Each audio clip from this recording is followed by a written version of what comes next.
Hey, everybody, welcome to this week's edition of the Terry's Talkin podcast. I'm David Campbell, your host, and I am joined by someone who enjoys this time of year because it is basketball wall to wall, Mr. Terry Pluto. Terry, how's it going? I am doing well. Great. Hey, let's get into it. I think we should start with the Cavs, and then maybe we'll talk some women's Final Four since it's down at the Rocket Mortgage Fieldhouse. We've got some Guardians to get into. We got some good foul ball stories. Let's start with the Cavs, Terry. You've been writing about the struggles they've been having. They're only, a half game up on the Knicks for third place in the East right now. I was looking, I think that as of today, we're taping this late on Tuesday. They're only 3.5 games out of a play-in tournament spot. Are you worried about this team, Terry? And if so, how worried are you with 7 games left? Yeah, I'm worried because I'm not sure who's going to play or who's going to do what. The Mitchell injury hangs over this whole franchise right now, and Chris Fedor is so connected. It's remarkable the stuff he gets, and Donovan's been telling him the knee is not right. I think he played 4 games in March, shot like 30% from the field. I was shocked to see that. 60% of the shots were from three-point range. He's not even trying to drive. His passing is still good. It's really good. And I just feel so much more confident with the ball in his hands than Garland's right now. But if he's not out there scoring 25 points and doing, Donovan Mitchell things in terms of, he's always near the top of the league in steals and deflections. And if he's really having to play kind of passive basketball to hide the knee, I mean, they're in big trouble. And I think this was in your column, Terry. Or maybe it was Chris Fedor's reporting. I'm not sure, but they're 11-13 without Mitchell this season, and they have a net rating of plus 7.4 with him on the court, and they're minus 1.5 net rating with him off. I mean, that just puts numbers behind what you were just saying. Basically, he's worth 9 points a game difference is what it really is. And the other thing that, like in the last 5 games that they've lost, Darius Garland shooting like 35% and averaging 13 points and just having a really hard time, which is why in my column I'm suggesting not that Mitch Strus be the full-time point guard or anything like that, but Strus is 6'5". He's got some point guard skills. I think he's the most underrated player on the team because these, especially the good teams, are jumping out and they're double teaming Garland, and he's having a hard time with it. So I wanted to get into that a little bit, Terry, about Darius Garland. And I think you mentioned this last week on the podcast. You think that given all the facial hits that he's taken and the eye injuries and everything, that he's a little shy going to the basket. Mm-hmm. Are you still seeing that? Yes. Yeah, I am. And maybe we don't know how he is physically. He may be more beat up than we realize. It's very clear to me he's having trouble breaking double teams and things where in the past he was able to do it. I don't know why that is. Just saying this is what I see, and my guess is it's what many fans are seeing based on the emails I'm receiving. And so the key thing the best backcourt, by the way, they had by far, the best pairing of 2 players to be exact, is Mitchell and Strus by far. I mean, actually Garland and Mitchell weren't as bad as I thought they would be. They're sort of in the middle, but that's a combination that I really like together. That's a combination I think that in the playoffs could be effective, where you go bigger and then you have a core, a small forward, and you have your 2 big guys out there. They won't do it, but I might bring Garland off the bench. Maybe it's hard to do it at this point now with Mitchell hurt, but that would be, something. He's a max player. He's made an all-star team. Well, a lot of basketball is fit in combinations, and you need to get. First of all, if I'm Bickerstaff, the last thing I'd be worried about, like somebody's feelings at this point. I've got to figure out how to win some games. There's no time for that. Yeah. I got to figure out what to do here. Mobley seems to be coming around some. So that's a plus thing. Jared Allen's been there all year for them once he got healthy. And don't you notice, David, how when Mitchell plays, Allen is just so much better? Well, he's one of those guys that makes everybody else around him Yeah. better, and Mhm. Darius Garland has done that in the past, but I'm Mhm. not seeing that from him this year. I was curious, Terry, after what you said last week, I wanted to see if there was any data to kind of, uh, buttress your opinion, or maybe if there was something we were Sure. missing. So Garland, his scoring average from last season to this season hasn't just gone down. It was 21.6 last year. He's down to 18.0 this year, but he last season he shot 4 free throws a game, and this season he's shooting 2.7. I'm sorry, Mhm. that's free throws made, Yeah. 4 per game and 2.7. He attempted 4.7 free throws last season, and he's attempting 3.2. That's like a free throw and a half per game less. He's also shooting less from the free throw line when he does get there, 863 to 834. And then this is interesting too, Terry. His personal fouls per game were 2.1 last year, and it's down to 1.7. So he's not fouling as much on defense. I don't know if that implies that he's not sticking his I don't think nose into as he's many not guarding. scrums. He's not guarding anybody. Yeah, so like I mean, it just seems like he's not getting to the free throw line. He's not defending as hard. He's not fouling. I didn't pull his defensive numbers in terms of defensive rating or anything like that, but the free throw numbers going down. I mean, how many times have we seen him go into the lane with a nice little teardrop? That's like part of his game, and if he's reluctant to go in there because of everything he's been through, like, yes, we can understand that, but that's a big problem for the Cavs if he's not going to be bringing that to their offense. yeah, the biggest one, David, is when they jump out and blitz him on defense, and he has trouble getting the offense set up in that. And maybe the other problem is because he's not breaking those double teams, so therefore he's not getting past the defense. He's not getting into the lane even to begin with. That could be another problem. Uh, this is not to put it all on Garland, but the combination of Garland having the worst year of his career since his rookie season and Mitchell being hurt of late. I mean, in January and February, they went 20-6. And they didn't have Garland. And I mean, I think he played like 13 of those games, and Mobley missed a bunch of them. But they were cooking with Mitchell and Strus and George Niang and Allen and that group. And then they go 7-10 in March, and the March schedule was harder and it was more compact. But nonetheless, it was to me very discouraging to see that. And so as we go into April, I don't know what we're going to see. I really don't, because I don't know what the team's going to look like. And that's a really bad place to be with the playoffs coming.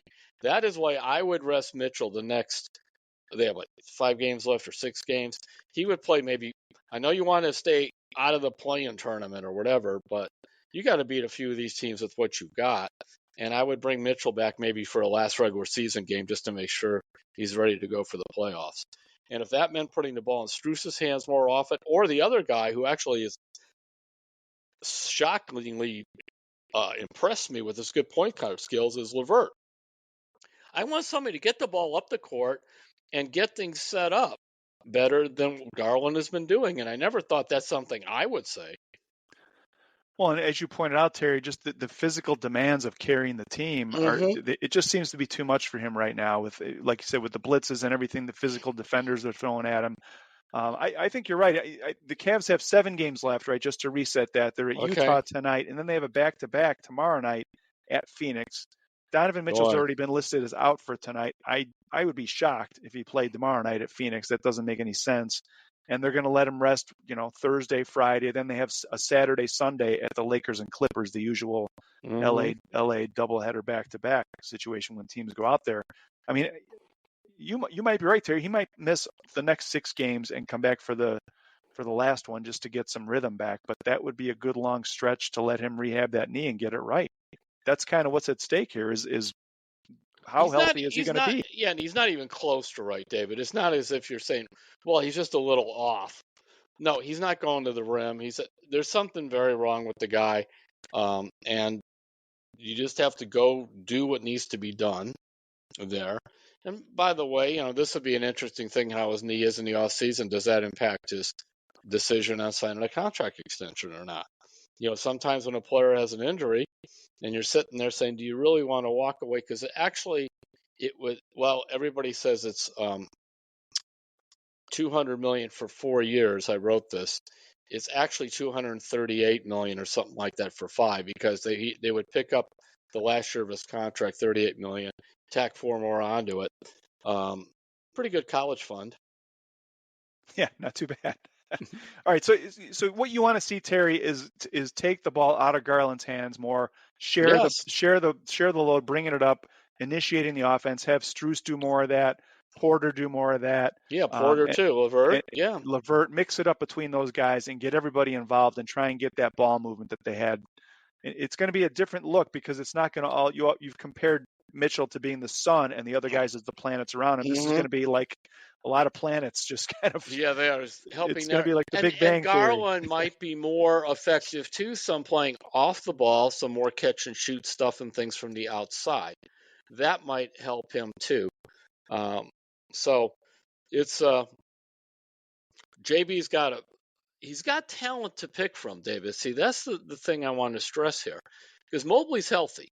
Now, I guess the Corals had a toe thing, but he's there. Levert's had some stuff. Those are kind of the regular knock around the little injuries you get in the NBA season, Levert and Coral. But this is still a pretty good team. Mitchell is the one that takes it to another level. But they should not go out. And now, granted, these are tough games. What you say, Utah, Phoenix, and the double LA. But they shouldn't be losing 15 to 20 points a night in these games. They just should not. You should be able to figure out how to do it and work around it. And you've Yeah, or got 30 Allen. points on Sunday. Yeah. Well, Yeah. Garland shot 2 for 9, and it was just terrible. And I'm not sure what's going on with the defense either, but it has really taken a big step backwards. Yeah, and I think they've checked out in some ways on the defense because they know the end is near and the playoffs are coming. So that could be part of it too. So I I did want to hope. ask Yeah. Terry, Go yeah, ahead. you mentioned kind of who you thought was maybe the most underrated Cav going into the playoffs. Who is that to you? I've It's got a guy too. it's Struth. I mean, I'll say that just because I think Allen this year has gotten his due.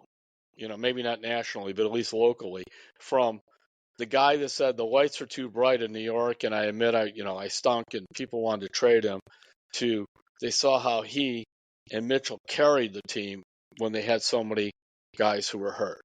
So I moved him out of the underrated thing, and I put Struce in it because of his varied skills. I thought he was primarily a shooter. I didn't realize he was as athletic as he was, and I knew he was kind of a gritty defender. Just about all of them are in Miami. But this guy's ball handling skills are good too. I'll tell you who my guy is, Terry, who I think is the most underrated. And we've been waiting for Evan Mobley, right? Mm-hmm. And if you look at his numbers from last season to this season, there is not much difference except in one area, and that is 3-point shooting. Mm-hmm. And has there ever been a better time for Evan Mobley to take the reins on this offense and just become a guy that they can run sets for like every other time down the floor? I think he's gone. He shot about 21% on threes last season. I think he's up almost to 38%, Yeah. 37.8 this season. And there can't really be a better time for Evan Mobley to break out and show everybody what he can do inside, outside. We know the defense, but making him one of the first offensive options, I think the time is now to get that going so that when Donovan Mitchell comes back, they have somewhere else they can go and someone who can shoot. What do you And think of also, that? well, it also creates room for Allen inside, and his Good shot point. does look a lot better. Because if you could float him out to the perimeter, then you're getting a little bit of one thing like more Laurie Markkinen. That's why he fit with those guys, because he was a 7-footer, could make 3-pointers, and even though he seemed sort of awkward at times, a small forward, the shooting helped make up for it. And so I'm very pleased on that. When looking back at Mobley, I think one of the mistakes they made with him, and I understand they were just ecstatic to get him at number 3, is they started with HOF, the Hall of Fame thing, and that it was just that could be something quiet, but I wouldn't lay that on him. On a 19-year-old played 1 year at USC, it's just too much. And let's see what he develops into before you start going down that road. But the nice thing is this year, where he had minor knee surgery and then a serious sprained ankle, he's bounced back from both to be productive right now when they need him. So that's really encouraging. All right. Well, it's going to be an interesting last 10 games here, or 7 games. Sorry, it was 10 last week.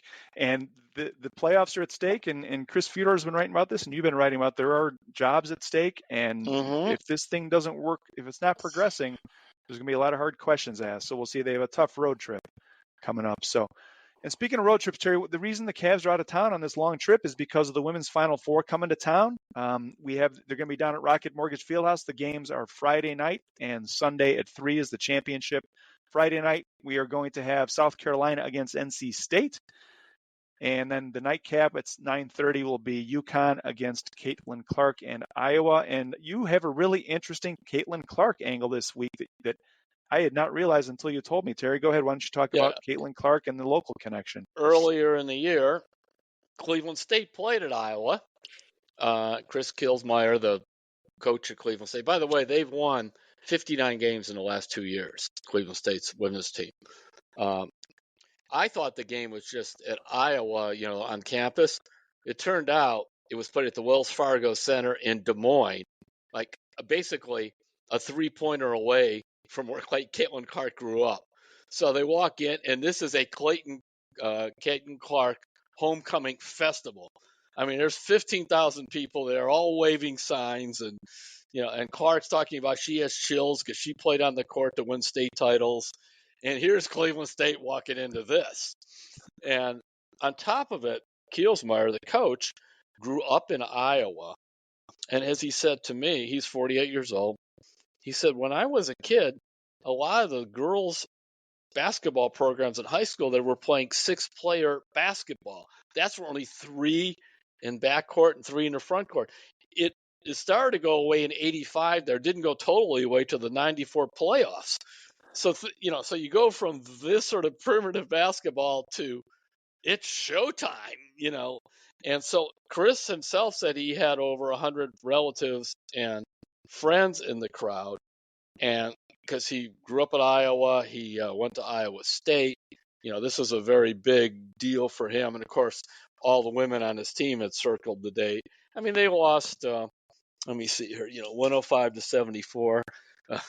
Clark had like her usual game. She went for 38 and 9-16 on threes. But he said even though you look at tape and that, he said what really strikes you when you're watching it in person is she's faster than she looks on tape. Just moving down, just the long strides and everything. And her court vision is superb. She's leading the country not just in scoring, but also in assists. I mean, she really does make, kind of like what a little bit we talked about Mitchell and that, making your teammates better. And so he just said it was a great experience. He wished that his kids had played better.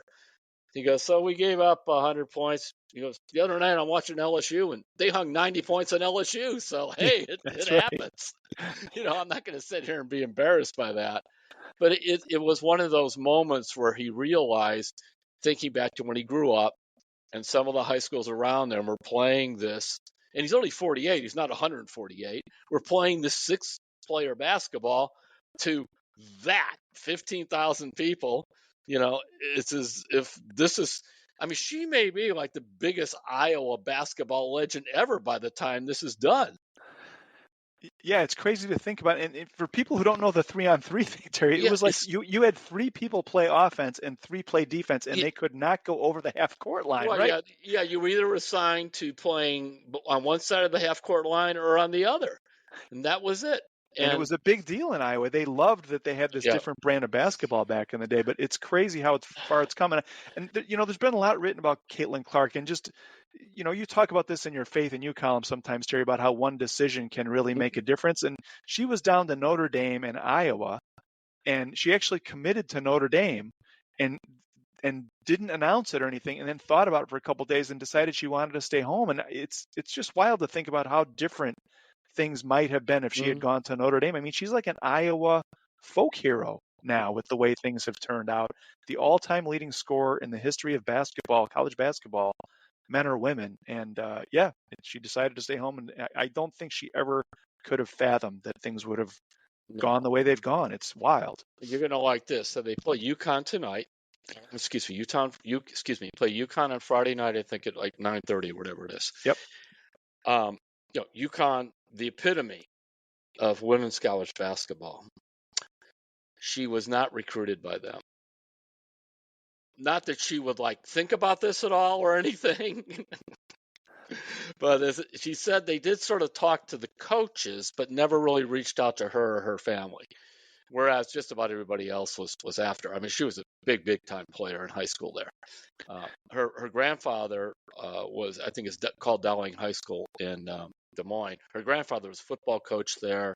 Her father played at Simpkins College, and then her brothers played sports at the high school. So it's a very athletic family. It was the basketball games with the brothers in the driveway and all that kind of stuff. She has a 3.6 GPA in marketing, which she's going to be coming handy with all she's got going already, which she already has Allstate commercials and other things.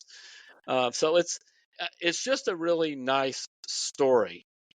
But I've seen two women that when I first saw them, my mouth in terms of basketball players just fell open. And the first was in the late 70s, 1977.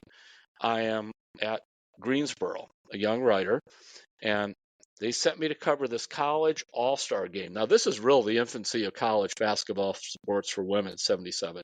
But they were there, and I had heard about this Nancy Lieberman, but I had never seen her. So, and this is she's at Old Dominion, and it's by the way, the Player of the Year award in college basketball is the Nancy Lieberman Award. So anyway, I'm watching this game, and I'm going, she's going behind her back. She's got double pump fake. She's going to the rim.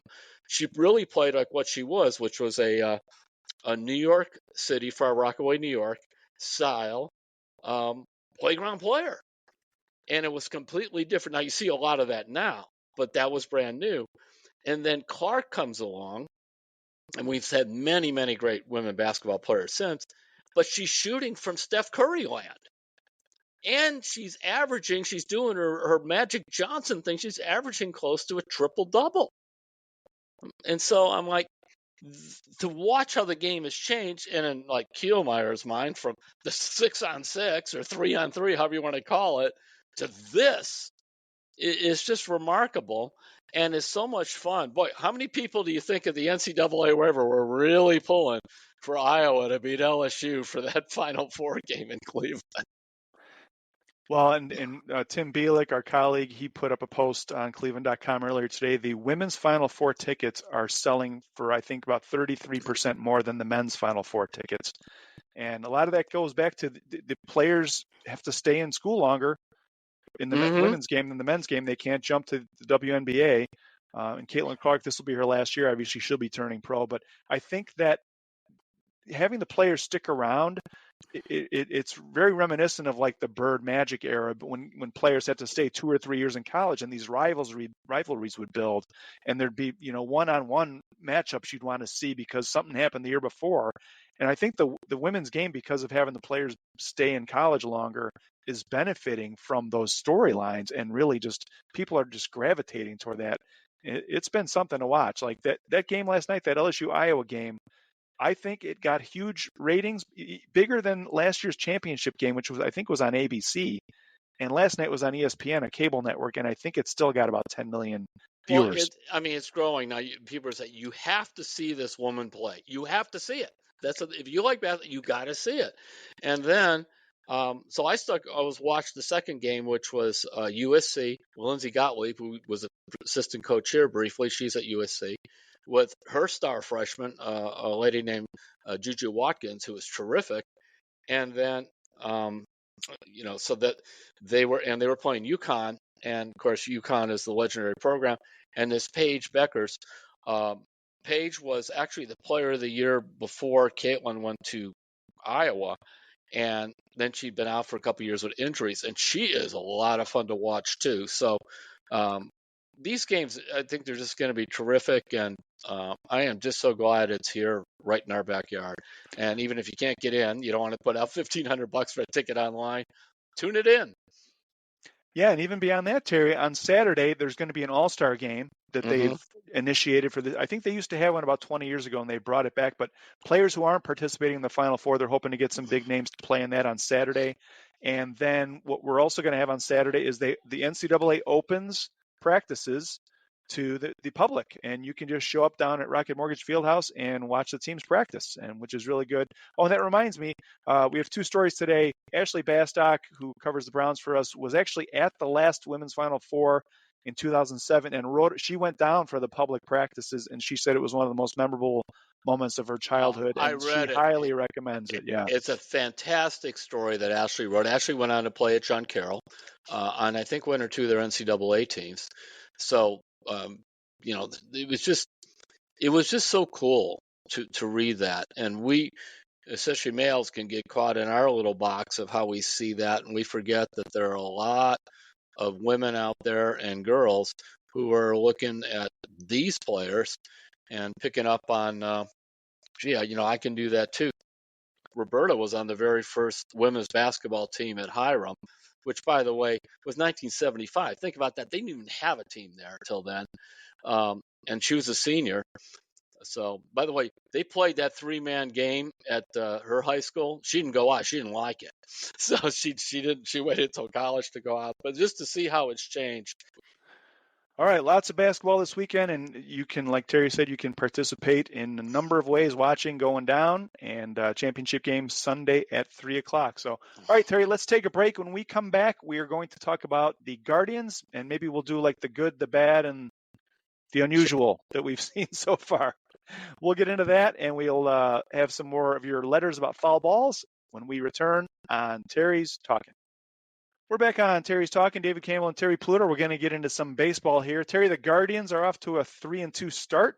They're a game and a half behind the Detroit Tigers, who are in first place in the AL Central. Somebody's got to be in first in the Central. That's true, and the Twins are in second. Somebody has to do it. Yeah.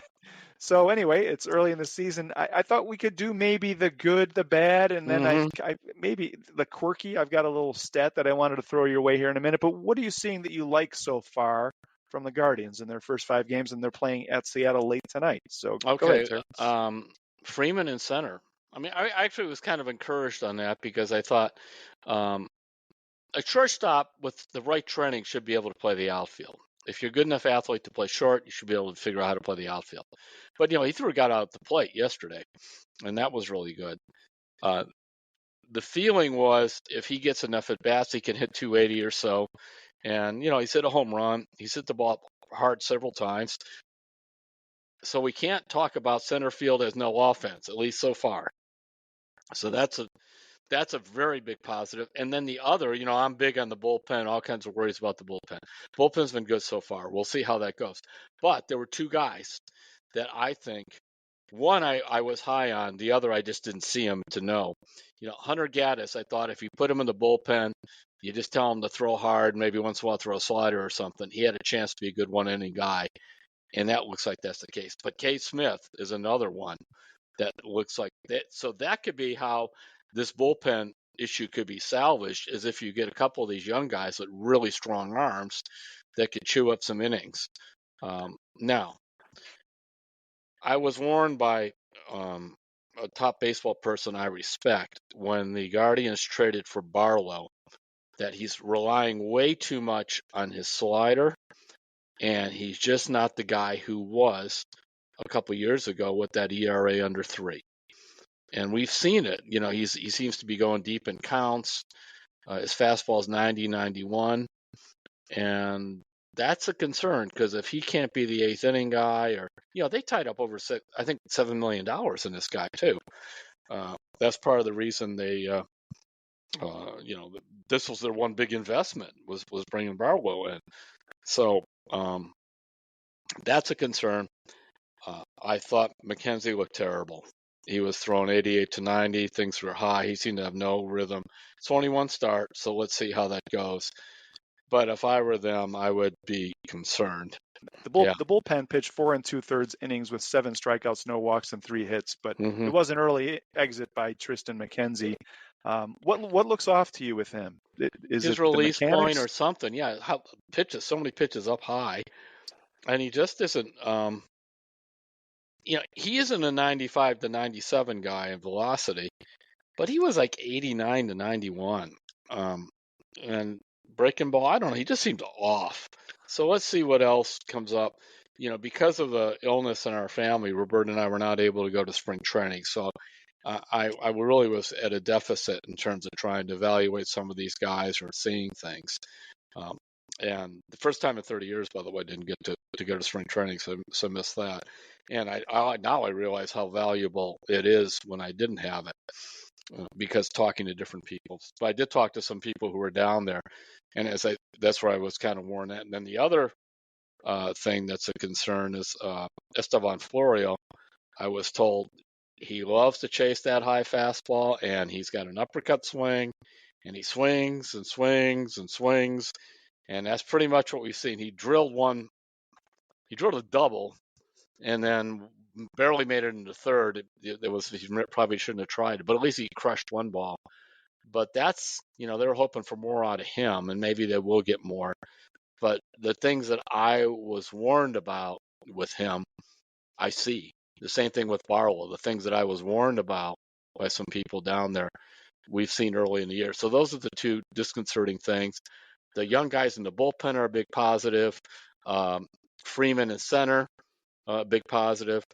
Jimenez is swinging the ball with the bat very well. He's the best second baseman I've seen since Robbie Alomar.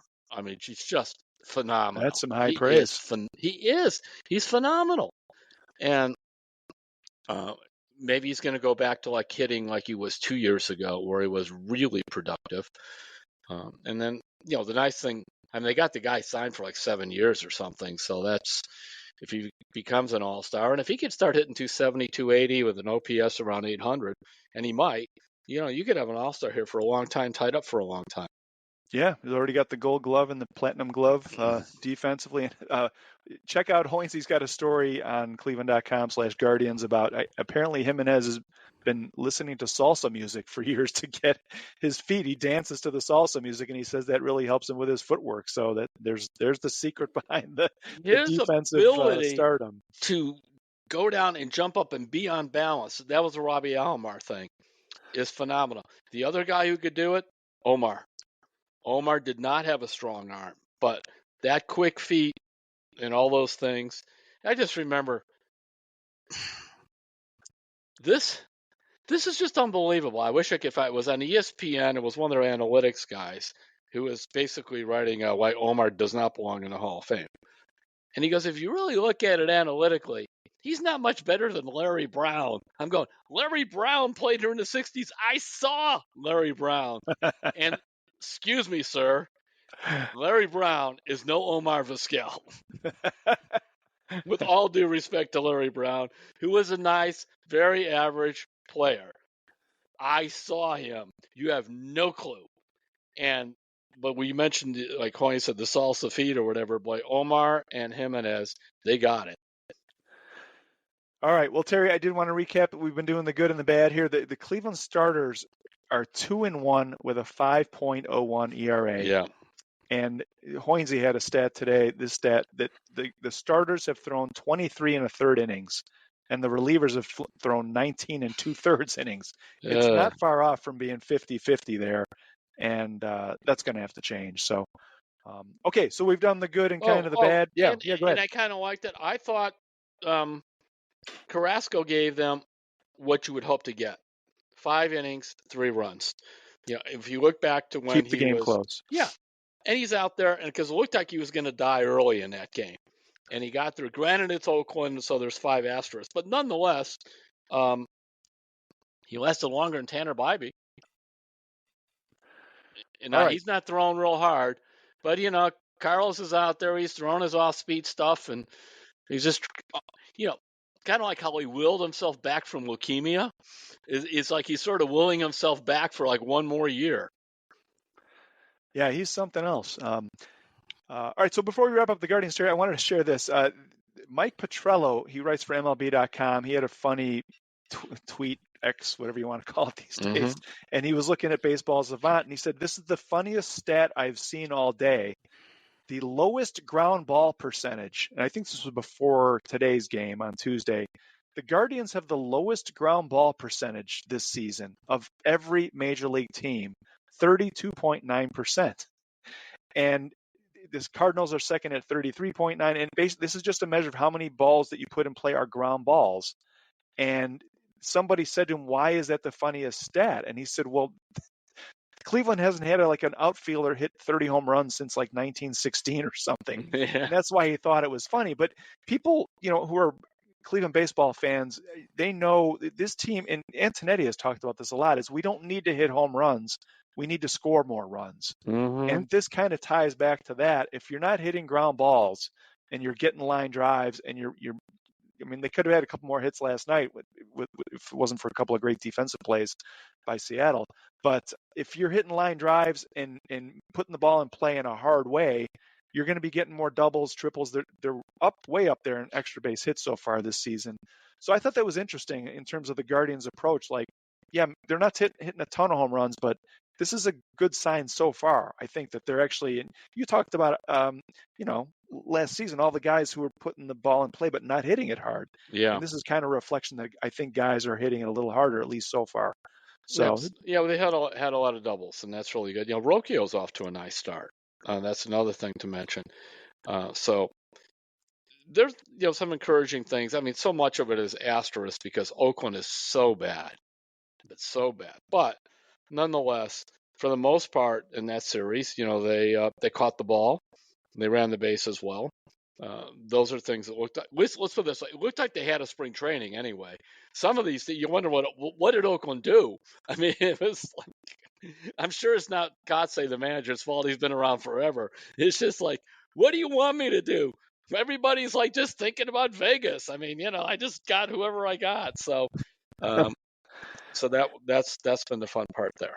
and I guess we could have put this under the good category, Terry, but the base running and the steals have been, I think that's going to be a pretty fun brand of baseball for fans to watch this season if they can keep that up. Double steals, they're taking extra bases, and they were doing it in Oakland against one of the best throwing catchers in the game. So if that continues all season, I think that's going to be really exciting for fans, even if there aren't a ton of home runs. So, and also if you steal a couple bases off a catcher, he becomes discouraged because the pitcher isn't holding on right, or the new rules won't let me, don't give me a chance. It's just like a guy that keeps hitting line drives that are caught. You begin to think, I'll never get a hit. Now you're hitting pop-ups. Well, then the next thing, like that catcher where he's making pretty good throws, but the guy's not holding him on.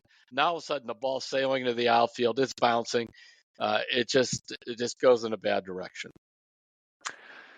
all right, so the Guardians are continuing on their trip, and they will be going to Texas after they're done in Seattle. And then the home opener is on Monday, the 8th of April, and there will be an eclipse around 3 o'clock and then a baseball game around 5. The weather looked pretty good the last I saw. It looked sunny and in the 60s. So it's all good news for Monday. So get your eclipse glasses, and then you can watch the Guardians open the home season. So, all right, on to the Browns, Terry. I don't know.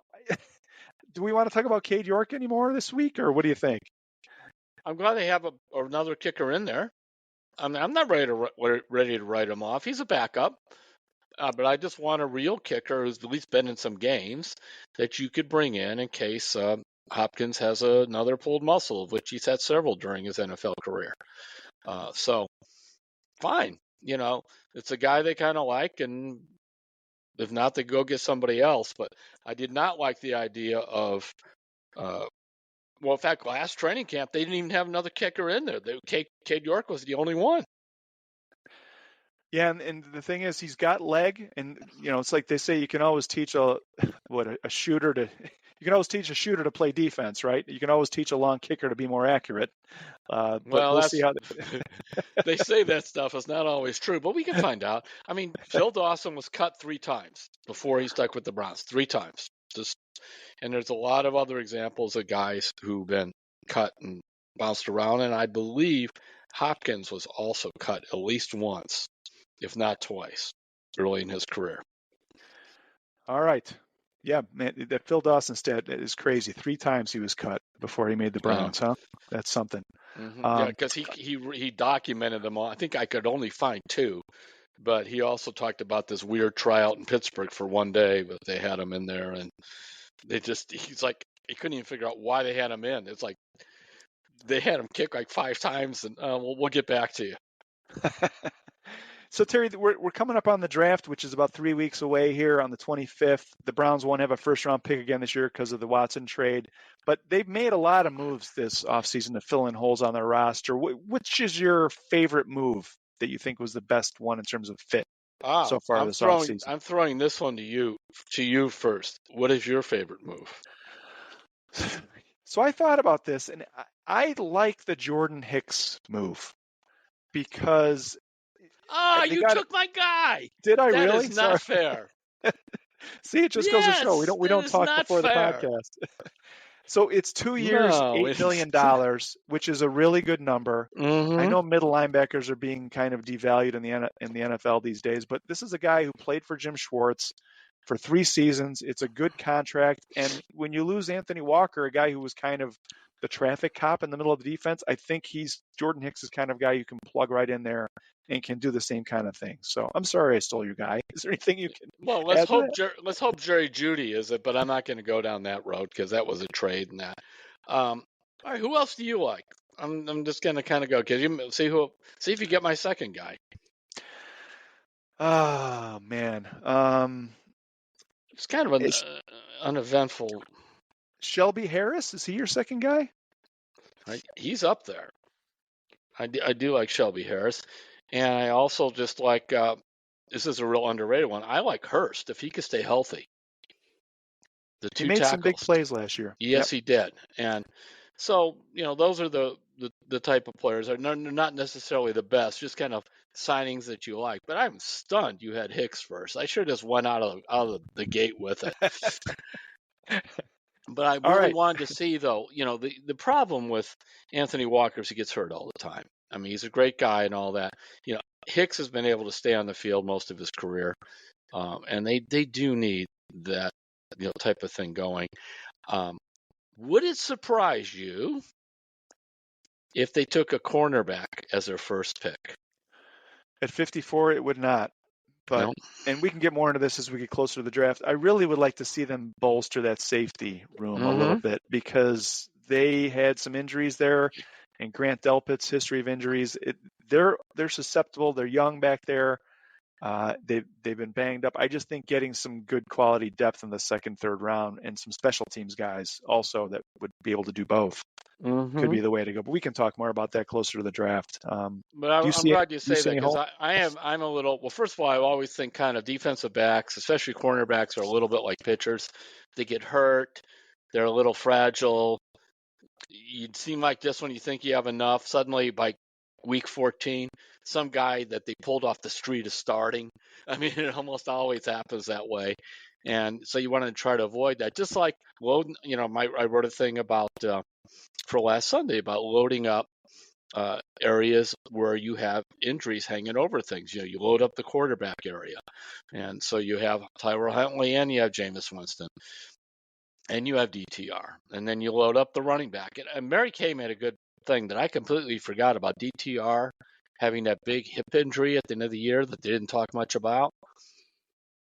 Maybe there's a reason there's Tyler Huntley in here too for that. Yeah, that was because he had the concussion too, and the hip thing. You're right; it kind of got forgotten. Yeah, the hip thing at the end of the year. That's a big injury. Yes, it is. Yeah. And so that was a problem there.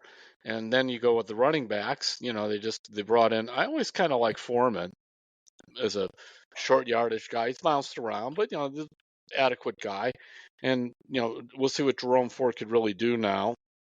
Knowing he's going to be playing quite a bit. Because let's get off of this Nick Chubb going to play in September or whatever. That it's not fair to Chubb. He's going to talk about wanting to do it then, and that's fine. And you never underestimate Nick Chubb. But I just think one of the worst things you can do when a guy has had both ACL and MCL surgery, had them 2 months apart. Remember, it wasn't one shot. They had to go in there twice. That's the same knee that had a whole bunch of scar tissue in it from that big surgery he had in 2015 at Georgia. Make sure that knee is right. We may not really see the Nick Chubb fully back. I'm not saying he won't be on the field, but how good Nick Chubb can be, I think, until 2025. I really believe that. Which is why you may want to make sure if you could work some kind of contract where you have some options for him, with 24 and roll it into 25. I would try to keep him under team control because is kind of like a pitcher coming off Tommy John or whatnot. Sometimes he comes back, maybe he's not ready, or just the thing is not as strong. Nah, he's not that good. You let him go, and then he goes somewhere else, and he's ready to go. Now he looks sort of like himself. Well, if anybody can come back from it, it's him. But the other thing, Terry, like you said, it's a lot of wear and tear on those knees. Yeah. And the only thing that Andrew Berry said was that he has not taken his last snap as a Cleveland Brown. That's as far as Andrew Berry would go, because I don't think he was going to say, oh, yeah, he's going to be starting for us and this, that, and the other. That was all he would say. And I think that was a fair statement. Yeah. And also with Andrew Berry, basically, he does not want anything attached to his name that's going to come bounce back on him. And so did you listen to Winston's press conference and everything? What did you think of that? I did not, but I read the transcript, and I thought that he really set the tone for what he wants to be for this team, and as not just a backup quarterback, but also a mentor to a guy who's younger than him. And I think we talked about this, just about the things they have in common, and they've kind of lived a lot of the same things, and it seems like it's going to be a good pairing. So, I mean, there was, when I really delved more into the Winston thing. I mean, look, I love Flacco too. This is aside from that. It began to make a lot more sense to me than when I first heard it.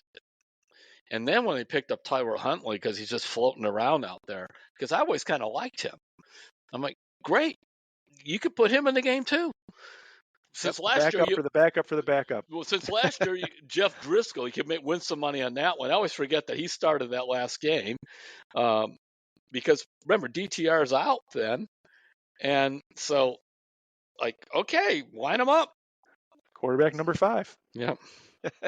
All right. Hey, Terry, about a month ago, you invited fans to send in their stories of foul balls that they caught at a game, and we've gotten some really good ones. We're going to try to keep working through them since we're into baseball season, and they're really fun to read. So this first one comes to us from Ron Richner, and he lives in Hilton Head Island, South Carolina, where I'm sure it's beautiful, not like here today. And here's what he says. I've been an Indians, Guardians, Browns, and more recently Cavs fan for all of my 75 years. I grew up in Northwest Ohio, only 90 miles from Detroit, but 150 miles from Cleveland. Most of my friends were Tigers and Lions fans, and I was a distinct minority. My first major league game was in Briggs Stadium. Fast forward through the 50s, 60s, and 70s, listening to Jimmy Dudley scouring the box scores for their wealth of information, to June 1982. My friend Dave and I attended a twilight doubleheader. Remember those? In old Tiger Stadium. Tiger Stadium was built much like Municipal Stadium and Old Comiskey. The roof over the upper deck was supported by pillars, the seats behind which were a dead zone. Our seats for this classic were in the first row of the upper deck in right field, immediately next to the right field foul line in fair territory, but not behind a pillar. You could look straight down on the top of the right fielder. Len Barker for the Tribe and Jack Morse for the Tigers were locked in a classic pitcher's duel. The Tribe led 1-0 heading into the bottom of the 7th. Barker was sailing along until Kirk Gibson led off the bottom of the 7th with a single. Jerry Turner, a little left-handed hitter, stepped in and lofted a high, deep drive right down the right field line, headed for the upper deck and headed directly at me. As the ball got closer, according to Dave sitting next to me, I took a wide stance, elbows out, and caught the home run on the fly. The Tiger fans around me were cheering wildly and pounding on my back. What I wanted to do was throw it back on the field in disgust. I did not. Don't do it. Don't do it. It's your ball. He says both pitchers threw complete games and the Tigers won 2-1. After leaving the second game early, Dave and I went to my aunt and uncle's house in Westland, Michigan. My uncle had been listening to the game on radio and was very excited about the Tigers' win. Ernie Harwell, the great Tigers radio voice, had a shtick where when a Tiger hit a home run in the stands, he would say, "And a young man from Hamtramck is going home with that Tiger blast." My uncle excitedly told me Ernie had used that line in the game. I showed him the ball and said, "I'm that young man." I still have that ball in my collection along with the box score of the game. It's funny how my most cherished game ball experience was the direct result of yet another Tribe loss. So, there you go. Thanks for that, Rob. To roll this far, this is the second time somebody's rolled in about a story from when I was covering the Tribe, which I know I was there. I was on the beat, and I was the Orioles in '79, and I was Cleveland '80 through '84 on baseball. Then it would later switch over to the Cavs. So I was obviously at that doubleheader, which I remember nothing about. Other than that, right field, I believe it was an optical illusion, but you would swear while watching it that the right field upper deck and Briggs actually hung over the playing field, because it seemed like the right fielder would be going back thinking he's going to catch the ball, and it just didn't come down and landed in this guy's hands Some or guy's hands. whatever. Yeah, Yeah. right. So that's a cool story.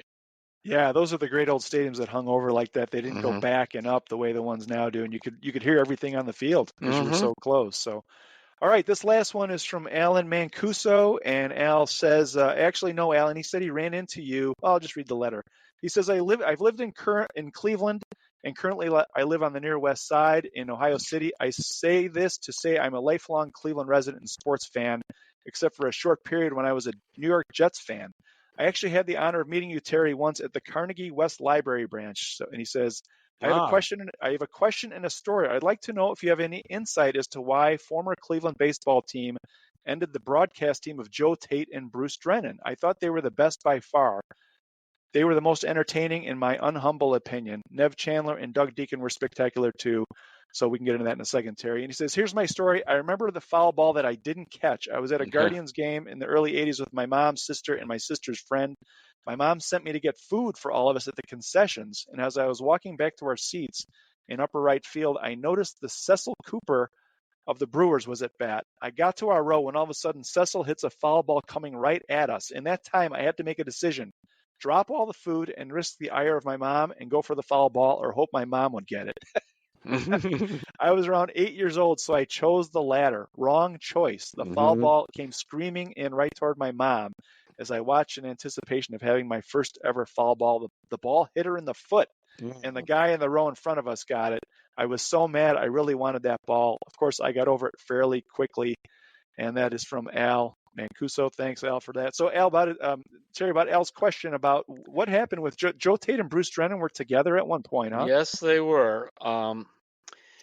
They brought Drews in from Aurora, Illinois. He was sort of a talk show host and that, and the powers that be thought the combination wasn't real good. But then they came up, and I hope my memory's right. Then they came up with putting Joe Tate on TV with Reggie Rucker, the football player, because who had played there. And that was a weird pairing. That was very strange, where Tate would kind of make fun of Drennan, and they livened it up that way. That was just odd.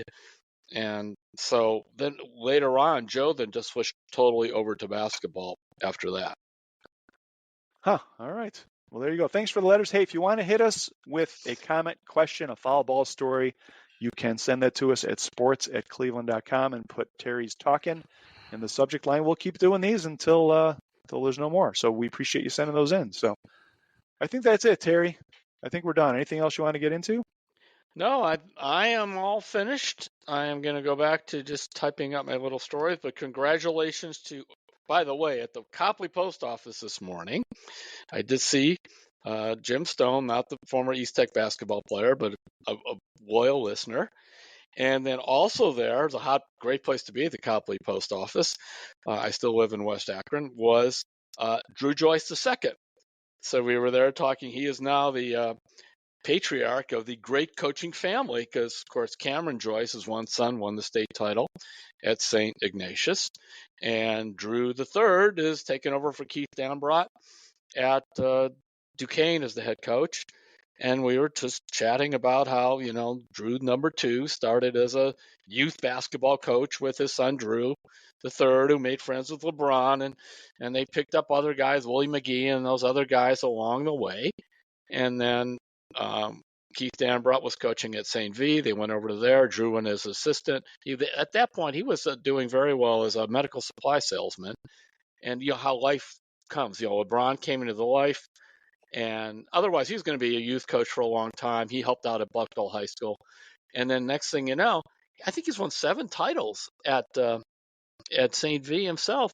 And his sons are just doing tremendous work. So it was just fun. And by the way, he was mailing packages just like me. That's what happens at the post office. That's what you do. Yeah, it's crazy to think about, like that St. V team that Keith Dambrot kind of got put together at St. V, and then he left, and Drew took over and won more state championships.